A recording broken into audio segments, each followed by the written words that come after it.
Welcome to Ask a Star at Britt. I'm Jeremy Holmes, the Creative Marketing Manager here at Britt Music and Arts Festival. Today I'm talking with Ryan and Joel from Umphrey's McGee. Thank you for being here. Pleasure, Jeremy. I'm Ryan. He's the star. Let's jump right into some questions that we have gotten from our social media feeds. The first question is from Daniel Corbett, who asks, who inspired you to become professional musicians?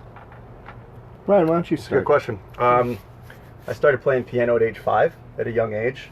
I had an older cousin, RG, Richard Fabeck, who played all instruments, but guitar. I remember coming home and visiting him and was just enthralled and amazed at the music he made and how good he was, and that inspired me to want to learn an instrument. Very cool, very cool. Yeah, I started playing piano at age 8. My piano teacher was named Kathy Best in Western Springs, Illinois. She was the best. She was. She literally was. And I would say then in high school, Bob Boyd, Connie Lyda, my choir directors were the ones who really kind of showed me that this was something I want to do. So ironically, vocal music is really what got me into rock and roll. Very cool. Interesting. Cliff Beneventi, sorry, I destroyed your last name. Cliff, I destroyed his first name as well. So let's start this again. Cliff Beneventi asks, talk about the experiences of recording at Abbey Road Studios, referring to your London Sessions album. It was a surreal, awesome experience to be at Abbey Road. We had one day to go there, so we did a lot of kind of prepping beforehand to make sure we didn't go in there and blow it. And yeah, it was a lot of fun. Got to, you kind of go through these super focused moments of trying to play something perfectly, and you're putting all your energy into it. You get done with the take, and then about 5 seconds after that, you're like, oh yeah, I'm in Abbey Road. So it was pretty legendary. That's why Joel and I are so different, and I'm Ryan, and he's the star. He's all about preparation, and I'm all about winging it. Yeah, that's the difference. But I'm glad you wear our merch. That's nice. Yep, thank you. Check out the merch tent after the show. Get some awesome merch. Got a lot of stuff. Let's see. Next question. Brad M. asks, the Anchor dropped. What's next? Obviously referring to the 15th anniversary remastered re-release of the Anchor drops. I mean, obviously, you get off the boat and you go check out the town. That's what I do when I drop Anchor, or I go for a swim. You have a witty answer for that question? I'll just go with you. Okay. Yeah. Okay, next up we have a couple questions about jamming. I'm going to kind of combine them both into one question. Okay, 2 parts. Liz Barton asks, tell me more about how you toss the jam to each other. Secret sign language, psychic connection, meaningful glances. And then Braden Mears follows up asking, what do you do when you jam yourself into a corner? Okay. Well, I can answer the second one very quickly. Second part first. Yeah, second part first. We don't play rooms with corners. We just play round rooms. So you're never in a corner. That solves that problem.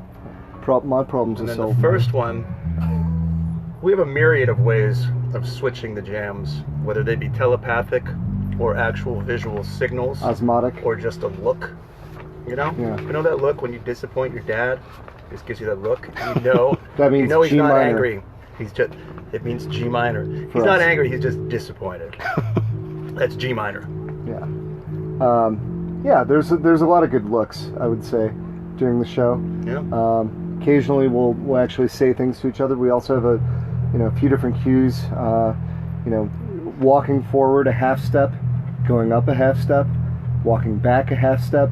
Now you have to know when someone's just walking back and forth versus when they're trying to change keys. Takes years. Yeah. Years to figure that one out. Right. I think we spent an entire baseball game together watching how great the third base coach was. And we're like, how could we come up with our own baseball signals for Umphreys? Nice, nice. Umpires McGee. Umpires, McGee. Yep. Cool. Clever. Can't edit that out, sorry. And some Live. touring Doing it questions. live. Some touring questions. Matt H asks, what's your favorite pre-show / post-show activity? Well, if we're lucky enough, a perfect day, Joel and I would play golf, Or ski.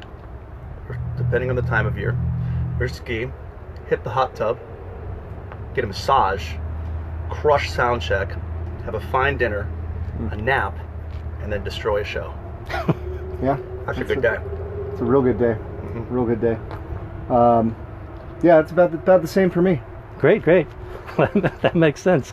John Youngbar asks, what is your favorite post-jam beverage? John Youngbar.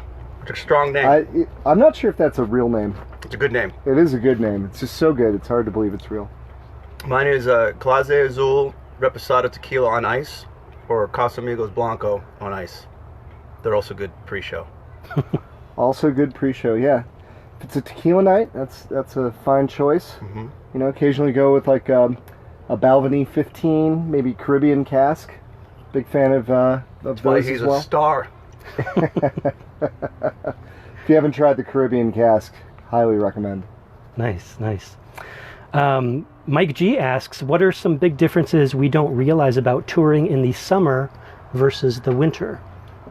Well, let's get away from the obvious here because he's, you know, we don't need to talk about the weather. What are the other big differences? Is this Mike Gordon asking this? I'm not sure. What's his name? Mike G. Mike G. Could be. Yeah. Well, Mike, one of the big differences, and we're not talking about the weather. Not directly, like, not just temperature. That's kind of boring. Venue. That's kind of boring. Summertime's more festival time where you fly in and you kind of grip it and rip it. He prepares still, but you grip it and rip it as a band. As far as you don't get a lot of sound checks, you get slots, and those are always like Vegas conventions to see all the musicians and friends. Those happen a lot more during the summertime. Wintertime, you're pretty much on the road, doing your own shows or an evening with, as we call it in the business. Correct. Yep. Yeah. Well, I think we have, one of the things that we do that's different than a lot of bands is set up practice gear backstage. So we always have the ability to kind of hang out and work on music. So when it's negative 10 degrees outside, sorry, I brought up the temperature, we're a lot more likely to be in the practice room all day. Well, he is, because he prepares. Yeah. I usually just eat gummy bears, yeah, get massages. Well, and that's the nice thing about playing bass, too. You know, one note at a time. You know, how hard can it be? How hard can it be? Carrie C. asks, what are your favorite things about the Pacific Northwest? Well, you live on the West Coast now. I do live on the West South, Coast. but, yeah. Gotta love the Douglas firs up here. I mean, that's obviously gorgeous. A nice beard and crafty beer. Yeah, nice beard. Had a nice little experience paddleboarding on the I think it's the Deschutes River in Bend. Oh yeah. Really enjoyed that a couple years ago. Skiing at Mount Bachelor this past year. So the Pacific Northwest I think has a lot to offer. Yeah.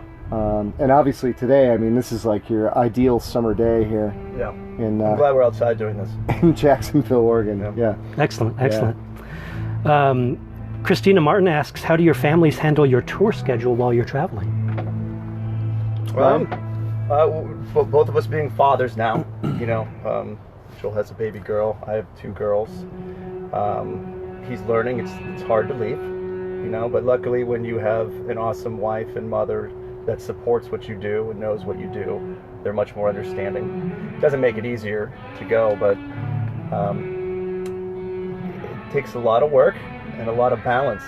It's not always just like, see ya. There's, especially when you have kids.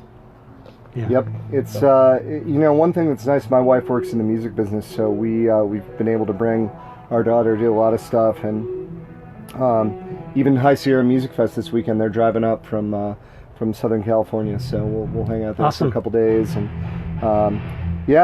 just kind of, it's a great thing to be able to bring your kids around to see music, and I think a lot of times too, now that we're playing 2 or 3 nights in the same place, everybody will kind of bring their kids, and it's just we have a nice family vibe in the Umphrey's family these days. That's very cool. That's nice. One more question. Dan Popelka asks, if you could go back in time to any single show or performance of any kind at any time or place in history, who, where, and when would it be? That's a great question. I'm just going to shoot from the hip here. I would go to the Sands Casino side table as a made man wise guy for Frank Sinatra. And I definitely am coming to the after party with Marilyn Monroe. And, you know, the Kennedys could be there too. Maybe that's is it later than that? Maybe the 60s? Or is 58 about right? We'll just run with 58. Seems like a fun year. I am going to go back to Stravinsky's debut of The Rite of Spring, which I believe happened. Oh God, where did this happen? It was, you know, early 1900s. But the great thing about this is, it's, I believe, the only classical piece of music to ever start a riot. So, you know, I'd like to be in the middle of that, and you know, I would make sure that I'm protected. You know, am I allowed to come with like 21st century, you know, gear to protect myself? Sure, why not? Why not? Okay, yeah. But yeah, I mean, I'd love to be in an orchestral performance that incites some excitement like that. That's a great answer. I didn't see either of these answers coming. I'm not gonna lie. I didn't see that answer coming. I don't know if you know it or not, but our stage was actually built as an orchestral stage. So we host an orchestra every summer, and it actually starts on July 23rd. Hopefully no riots begin because of it, but maybe it'd be cool. Maybe I don't know. we could get... I wonder what these guys have programmed. I mean, we'll see, you know?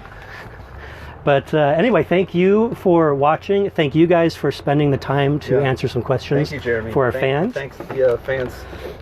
Questions. Tickets are still available tonight for the show, and the show starts tonight at 6 p.m. with guest artist Ron Artist II and The Truth. He's awesome. Thanks again for coming to Britt. We will talk to you later. See you tonight, everybody.